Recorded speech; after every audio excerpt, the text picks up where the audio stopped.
How far would you go for the one you love? If you had nothing to lose, no fortune, no family, no reputation, what could possibly keep you away from your beloved? If you were stripped of everything and they still demanded more, how far would you go to keep the only thing that mattered? In 17th century Italy, one woman dared answer that question. Her name was Sister Benedetta Carlini. To her, love was more than human, it was divine. She swore she'd married Christ himself, and yet also confessed she'd lain with the devil. She was a nun whose visions blurred the lines between holiness and heresy, between passion and blasphemy.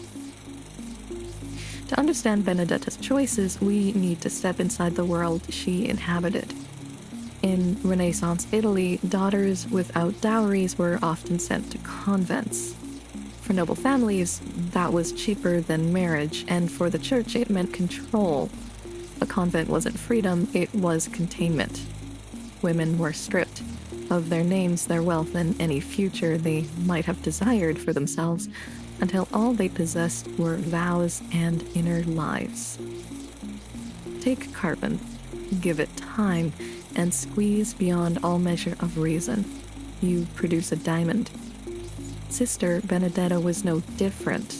The convent prison forced her inwards, but her mind didn't crack under the titanic stress.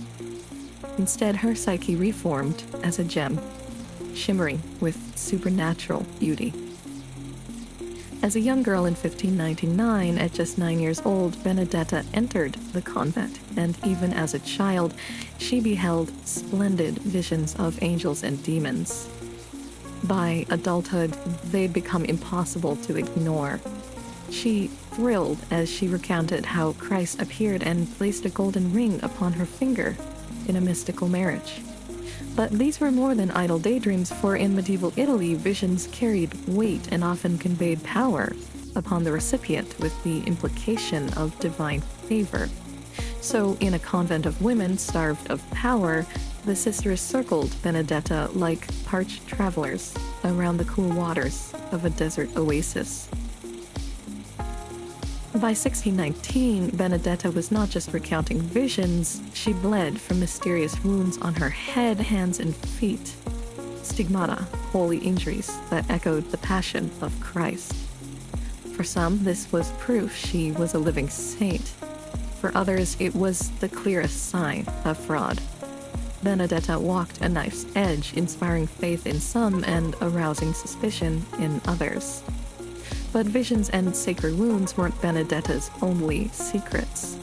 In the shadows of her convent, she took another nun, Bartolomea, as her lover. In their world, it was scandalous, salacious, unforgivable. To Benedetta, it was revelation. Her visions and her desires were no longer separate. They were all one and the same. The boundaries blurred. Christ, the bridegroom, Satan, the seducer, and Bartolomea, the partner who made her ecstasies real. It was love, desire, power, and blasphemy woven together. It was unsustainable. By 1623, the tide turned. Accusations of deception swelled, and whispers of her forbidden relationship spread beyond the convent walls. Church officials arrived to interrogate Benedetta's visions and examine her stigmata, demanding to know whether they were divine or diabolical in origin. The truth was explosive. Benedetta confessed to her intimacies with Bartolomea, but also to encounters with the devil himself, who, she claimed, manifested in darkness to force carnal sin upon her.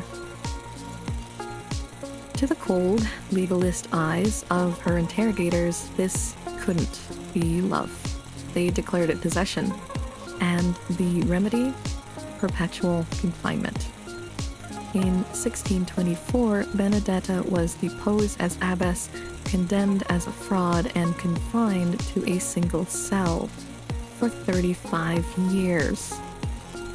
Once, she'd spoken of heavenly realms and angelic figures to a rapt audience, but grim reality smothered her voice behind stone walls, steel doors, and a culture of shame.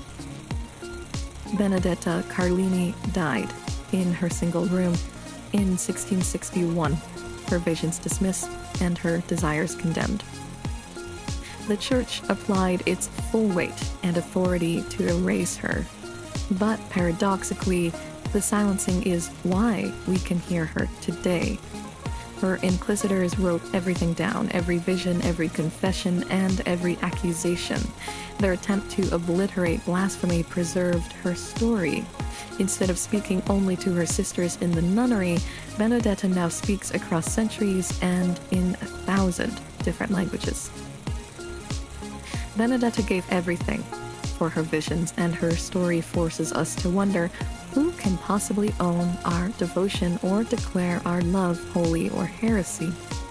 Her story demands an answer. If every authority insists that the things you know and the way you love are false and wicked, could your own inner certainty sustain you for decades of solitude? Did Benedetta truly own nothing but her vows? Or did she discover something compelling within herself that cannot be silenced? And is it possible that such a thing could also live within you? Within us all? If worldly authorities demanded you surrender even the last spark of your inner life, what would your devotion look like? Perhaps it could look something like Benedetta's.